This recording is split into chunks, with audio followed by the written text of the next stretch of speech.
Welcome to law मंथन। आज का हमारा टॉपिक वो है जो सारे एमपी जुडिशरी एस्पिरेंट्स के दिलो दिमाग पे छाया हुआ है। 3 इयर्स प्रैक्टिस और 70% सही है या गलत?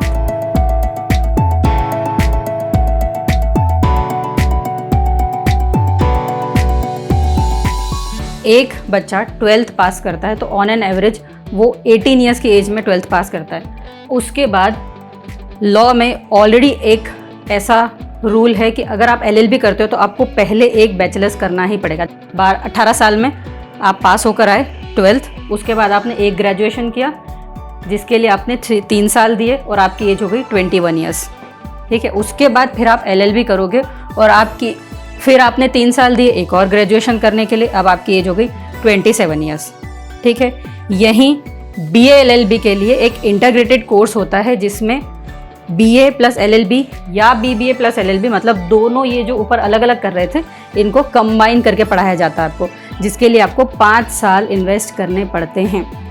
मतलब 18 साल के बाद 5 साल आपकी एज हो गई 23 ईयर्स।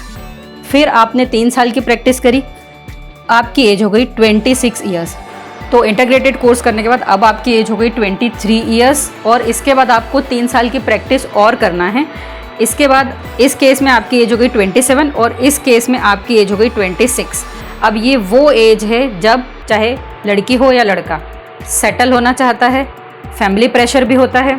ये रूल जो है ये चाहता है कि अब आप एमपी जुडिशरी के लिए पहला कदम रखो।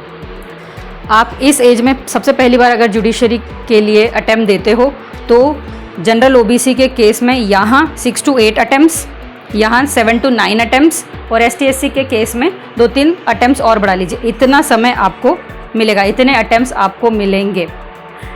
वैसे ये रूल अगर देखा जाए तो पूरी तरीके से गलत नहीं है, इसके कुछ प्रोज हैं तो कुछ कॉन्स हैं। जैसे 3 साल के अलावा एक 70% का भी क्राइटेरिया दिया है, तो ये बहुत अच्छी बात है। अगर 70% का क्राइटेरिया दिया है, इसका अगर हम प्रो देखें, एडवांटेज देखें तो ये होगा कि अब बच्चा जो जुडिशरी के लिए जाना चाहेगा, आगे अपना भविष्य अगर बनाना चाहेगा तो एकेडमिक्स में बहुत अच्छा परफॉर्मेंस देगा, बहुत मेहनत करेगा ताकि वो जुडिशरी में जा सके, क्योंकि उसे मिनिमम 70% तो लाना ही है।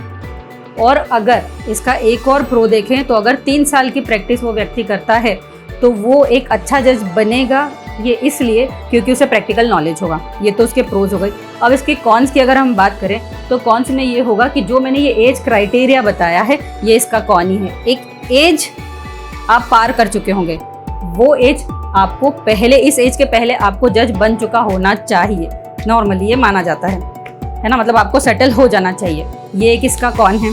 जो बच्चे अब ऑलरेडी एडमिशन ले चुके हैं, जो लॉ की डिग्री कर रहे हैं या कर चुके हैं और जिनका सपना है जज बनना है और वो अगर 70% के क्राइटेरिया में नहीं आते हैं तो उन्हें करनी पड़ेगी 3 साल की प्रैक्टिस। मतलब वो वही 26-27 की एज में आ जाएंगे। उन लोगों के सपने का क्या, जिस सपने के साथ उन्होंने इस फील्ड में कदम रखा था वो तो टूट गया। से पूरी तरीके से ये रूल गलत नहीं है। और अगर इन सब के अलावा भी एक चीज़ देखी जाए तो वो बहुत अच्छी है। इसमें एक रूल और शामिल किया गया है, वो ये है कि अगर लड़का शादी के वक्त दहेज की डिमांड करता है तो भी वो एमपी जुडिशरी से बाहर हो जाएगा, जो कि बहुत अच्छा इनिशिएटिव है। इससे डाउरी के केसेस में कुछ अंकुश तो लगेगा ही। इन एंड ऑल पूरे डिस्कशन का एक ही बात है कि ये जो रूल्स आए हैं ये पूरी तरीके से गलत नहीं है, लेकिन अगर देखा जाए इसके कॉन्स के मामले में तो इसका समय, जो ये टाइम है इसकी एप्लीकेबिलिटी का, वो गलत है। जैसा कि मैंने बोला कि जो बच्चे अभी जुडिशरी के लिए लॉ कॉलेजेस में एडमिशन ले चुके हैं उनका सपना टूट जाएगा।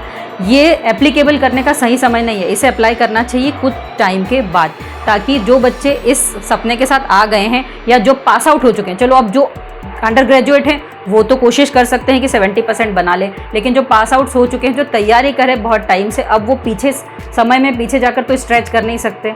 वो ऑलरेडी 2-3 साल पहले लगा चुके हैं, 2-3 अटैम्प्ट दे चुके हैं। अब वो अगर 3 साल की प्रैक्टिस करते हैं तो उनके लिए ये 26-27 वाली एज और बढ़ जाएगी। तो ये समय जो है वो सही नहीं एप्लीकेबल करने का। इसे एप्लीकेबल कुछ समय के बाद करना चाहिए, ताकि जैसे मैंने पहले बोला, बच्चा माइंडसेट के साथ एडमिशन लेगा कि या तो उसे 70% बनाना ही है, या तो अगर नहीं बन पाते हैं तो उसे 3 साल की प्रैक्टिस करनी ही होगी। इसका एक कॉन और हो सकता है, नंबर ऑफ जुडिशरी एस्पिरेंट्स भी कम हो सकते हैं। अगर उन्हें लगेगा बच्चों को कि 26-27 साल तक हमें वेट करना है, उसके बाद हमें जुडिशरी के लिए ट्राई करना है, एमपी जुडिशरी के लिए, तो शायद वो अपना रुख बदल लें।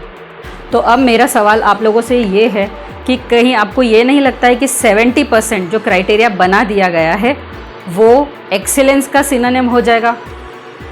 हो सकता है।